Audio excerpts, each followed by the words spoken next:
સુરતના ડિંડોલી ખાતે આવેલા આત્મીય સંસ્કારધામ સ્વામિનારાયણ મંદિરના બાથરૂમમાંથી 2 કોલેજિયન યુવતીના મૃતદેહ મળી આવતા પોલીસ દોડતી થઈ ગઈ હતી। સુરત શહેરના ડિંડોલી વિસ્તારમાં આવેલા સણિયા કણદે રોડ પરના આત્મીય સંસ્કારધામ સ્વામિનારાયણ મંદિરના બાથરૂમમાંથી 2 વિદ્યાર્થીનીના મૃતદેહ મળી આવતા ચકચાર મચી ગઈ છે।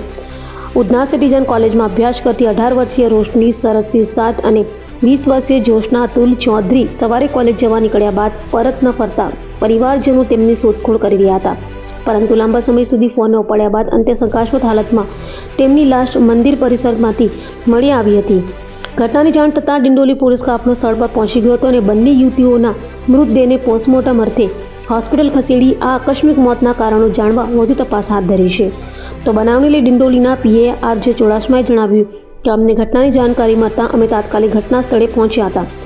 મંદિરના તમામ સીસીટીવી ફૂટેજ ચેક કરવામાં આવ્યા છે। લગભગ 7:15 વાગ્યાના અરસામાં બંને યુવતીઓ મંદિરમાં પ્રવેશ કરે છે અને 7:30 વાગ્યે તેઓ બાથરૂમ તરફ જાય છે। બાથરૂમની અંદરથી અમને ઝેરના પડીકા પણ મળી આવ્યા છે, જેને અમે એફએસએલમાં મોકલીશું। હાલ પરિવારનું નિવેદન લેવાની કામગીરી ચાલી રહી છે।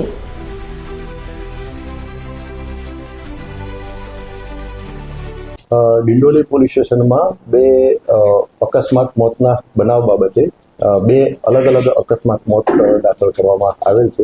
એમાં વિગત એવી છે કે 2 દીકરીઓ, એમાં એકની ઉંમર 18 વર્ષ અને એકની ઉંમર 20 વર્ષ છે। એ બંને એકબીજાથી વર્ષોથી પરિચિત હતા અને એ બંને મરણ ગયેલી હાલતમાં સણિયા ગામના સ્વામિનારાયણ મંદિરમાં એક બાથરૂમમાં અંદરથી મળી આવેલા હતા।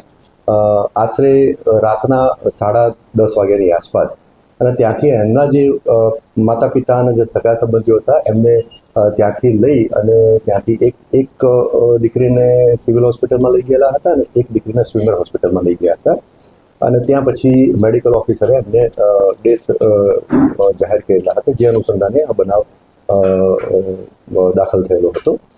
આમાં બંને દીકરીઓનું પોસ્ટમોર્ટમ થઈ ગયેલું છે। પીએમ નોટમાં ફાઇનલ કોઝ ઓફ ડેથ હજુ આપ્યું નથી, એ આપવાનું બાકી છે। બંને દીકરીઓમાંથી એક દીકરી જે છે એ સિટી ગ્રુપ કોલેજમાં બીકોમમાં ફર્સ્ટ યરમાં અભ્યાસ કરે છે, અને એક દીકરી જે છે એ વાડિયા વુમેન્સ કોલેજમાં બીકોમમાં સેકન્ડ યરમાં અભ્યાસ કરે છે।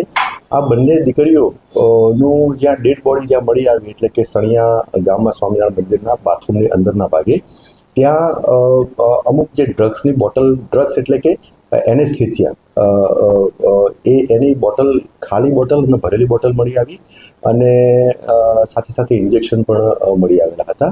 એટલે પ્રાથમિક તપાસમાં એવું કહી શકાય કે એમને એ એનેસ્થેસિયાની બોટલમાંથી એનેસ્થેસિયા ઇન્જેક્શન મારફતે લીધું હોય એવું પ્રાથમિક કહી શકાય। પણ તેમ છતાં પીએમ થઈ ગયેલું છે અને મેડિકલ ઓફિસરનો જે કે અભિપ્રાય આવશે એના ઉપર જે ફાઇનલ મરણનું કારણ નક્કી થશે। તે સિવાય આ બંને લોકોએ કેમ સુસાઇડ કર્યું છે એ બાબતમાં પણ પોલીસ જે છે પ્રાથમિક તપાસના કામે એમની સગા સંબંધીઓની પ્રાથમિક પૂછપરછ કરેલી છે। તેમ છતાં એમની ઊંડાણપૂર્વક તપાસ કરી અને નિવેદનો લેવાનું બાકી છે। વધુમાં એમનું જે મિત્ર વર્તુળ જે છે એમના પણ નિવેદનો લેવાના બાકી છે, અને એની સાથે સાથે આ બંને દીકરીઓના મોબાઈલ ફોન પણ પોલીસે કબજે કરેલા છે। એમાં એમને પણ એફએસએલમાં મોકલી અને વધુ તપાસ એમાં કરવાની બાકી છે। એટલે આમ તપાસ અત્યારે પ્રાથમિક તબક્કામાં છે અને ફાઇનલ કોર્સ ડેટ આવવાનું બાકી છે। આ બંને મોબાઈલ પોલીસે મેળવ્યા, એમાં મોબાઈલમાં થોડી એક હિસ્ટ્રી એવી જણાઈ આવેલી હતી। એમાં ચેટ જીપીટી વત્તા જે ફોટો ગેલેરીમાંથી મળી આવ્યું, એ આધારે કહી શકાય કે આ બંને દીકરીઓએ આત્મહત્યા કઈ રીતના કરવી, કયા ડ્રગ્સથી કરવી, એવી એમને સર્ચ પણ કરેલું હતું। એટલે એ બાબતે પણ થોડા ફોટો ગેલેરીમાં ફોટો અને ચેટ જીપીટીમાં આ બંનેની હિસ્ટ્રીમાંથી આપણને જાણવા મળેલું છે। સુભાષભાઈ, ઘટનામાં એવી છે કે ઘટનામાં અમને કંઈ ખબર નહીં હતું, અને 2 છોકરી સવારે 7 વાગે કોલેજનું કહીને નીકળેલી।